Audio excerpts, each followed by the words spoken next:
Before you make the move to Kailua-Kona, there are 8 crucial things that you should know before moving here. If you get these wrong, you may turn your dream into a nightmare. I know this sounds harsh, but in reality is a lot of people move to the Big Island with this expectation that it's going to be a dream and beautiful and all these things, without looking at the downfalls of looking in Hawaii, or what some people would consider downfalls. They typically only live here about 3 years. They either get a divorce, they sell their home, and then they end up leaving. So I don't want this to happen to you. I don't want you to be disappointed. I don't want you to move here and have this horrible experience. So what I'm going to do is, in this video, I'm going to highlight 8 crucial things that you should know about before moving here. So let's get right into it. First things first, this sounds really basic, but where is Kona?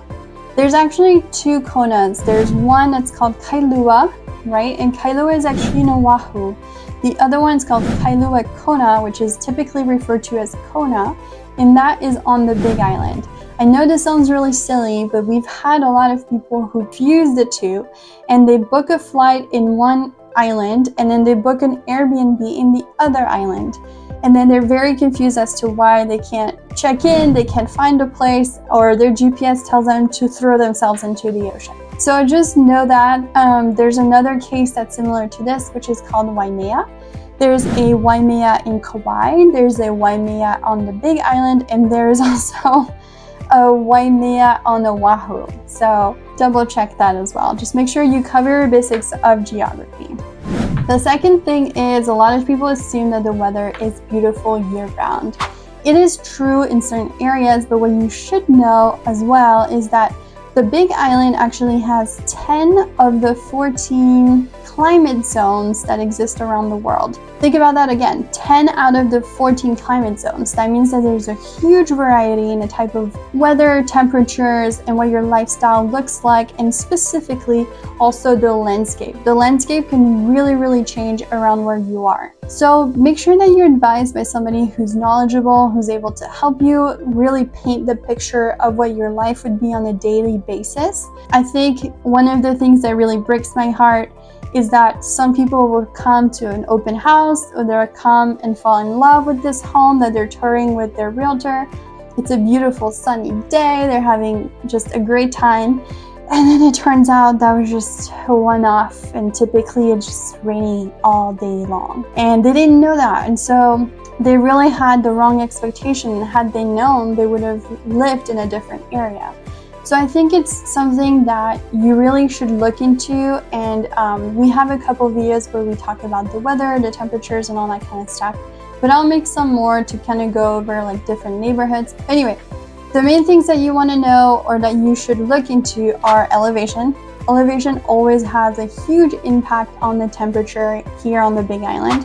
And visibility, that's the other thing. The higher up you are, the more likely you are to be in the clouds, the more unlikely you are to actually have any type of view. And so that's something to know. Maybe you're happy with that, maybe you want to see the ocean and you want to be a little bit lower.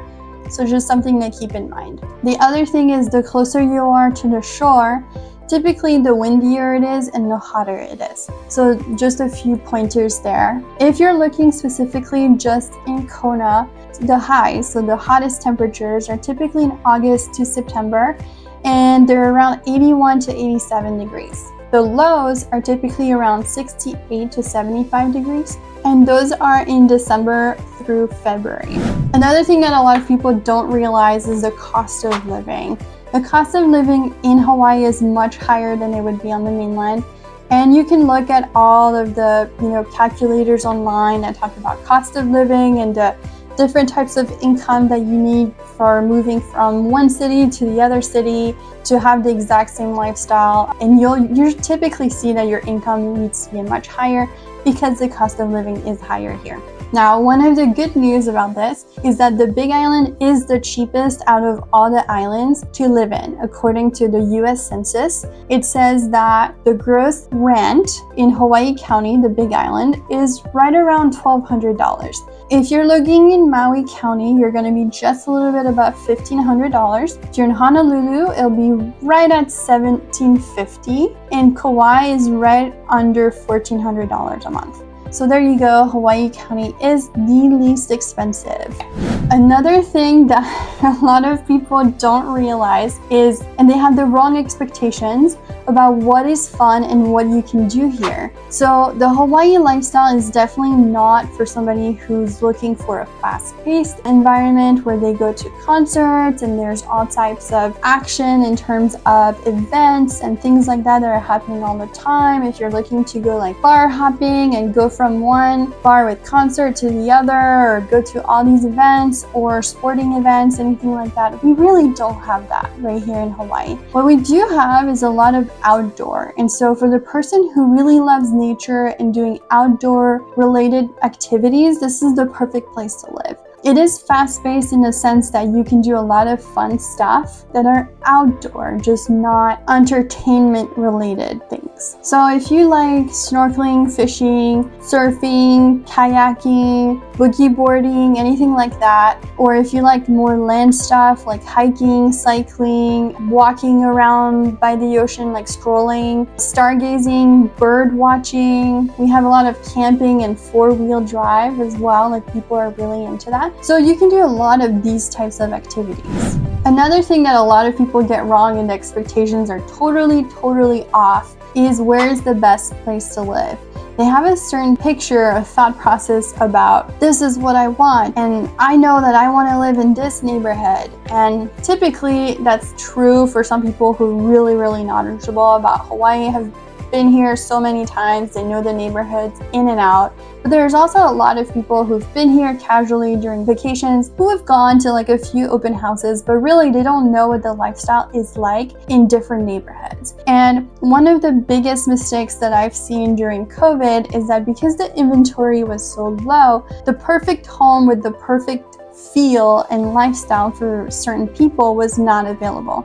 And so they purchased a different home in a different neighborhood that doesn't quite fit exactly what they're looking for. And so what I recommend, because now that there's a little bit more inventory, is to do a buyer consultation where we go over the type of lifestyle that you want, the price point, and all those things. And typically I will advise people on different neighborhoods than they had in mind. And there might be homes for sale in those neighborhoods, or there might not be. But looking at the market trends, I can tell them, it's very likely that one home will pop up in the next 3 months or 6 months or whatever it may be. And maybe that fits their timeline, maybe it doesn't, and they need to look at a different property or a different neighborhood. But that's something to keep in mind, is that if you have somebody who works with you who actually knows what you're looking for, they can help you find exactly what you're looking for if they're knowledgeable. So there is no such thing as, just want to put it out there, like there's no such thing as the perfect place to live. Every property and every neighborhood has its pros and cons. Just a matter of what you value and what you want. Typically every Kona neighborhood has its own character, so it's just a matter of finding the one that's right for you.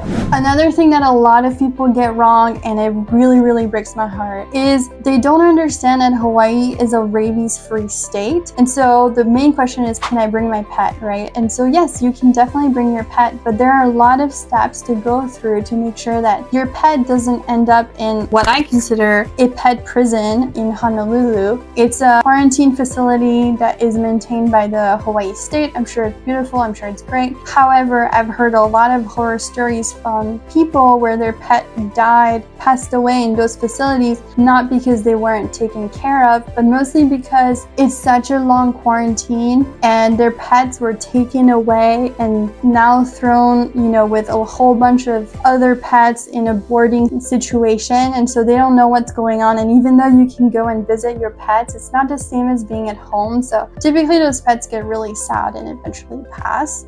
So I don't want that to happen to you. I really don't. So please make sure that you go through the Hawaii website that talks about bringing your pets here. It's not a difficult process. It's just a very long process. It includes, getting shots for rabies, sending a blood sample to a specific lab, then doing like an at-home quarantine and doing a pre-flight and post-flight health check with a vet who meets you at the airport. So there's a lot of different steps. It's definitely very time-consuming and also very expensive, but it's better than the alternative of your pet ending up in Honolulu in the quarantine facility. So don't do that. Another thing that a lot of people get wrong as well is, or don't have the right expectation, is that because it's an island, typically cars are more expensive. So can you bring your car to the big island? Absolutely, you can definitely do that. We've brought 3 cars, I believe, here, and the prices are so different. For example, for our Jeep, the base model, the cheapest model that they had for sale when we were looking in Kailua-Kona was equivalent to the most expensive decked out model in, I believe, Phoenix, Arizona.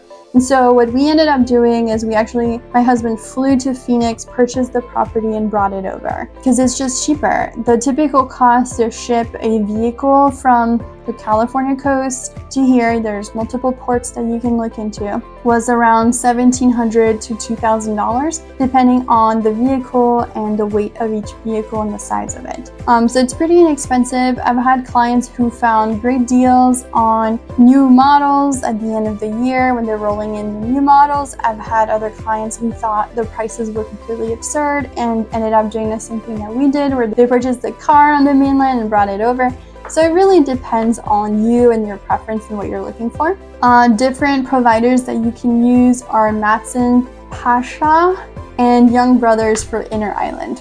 Another thing that a lot of people get wrong as well, and this is the 8th and final thing, is furniture. A lot of people who move here don't realize that we don't have all the stores that you have on the mainland. I know it sounds silly, but it's true. And so even though, think of Amazon, for example, we can get stuff shipped here, but we can't get everything shipped here. And just like when you're online shopping, you might take it for granted that shipping is free and it comes to your house in 2 days. We don't have that in Hawaii. A lot of stores don't actually ship here, and others will charge something absurd that's maybe the same value as your products, if not more, for shipping. So when you're looking at furniture, just keep in mind that certain big box stores might not be available, and by that I mean Pottery Barn, Crate and Barrel, Restoration Hardware. Those are not here. We have furniture stores right here in Kona that you can use, like Homeworld, Ashley Home, Pacific Home Kona are some of them. One thing is you can also ship all your furniture. If you're downsizing from a much larger property to a smaller one, maybe look at which items you'd like to bring.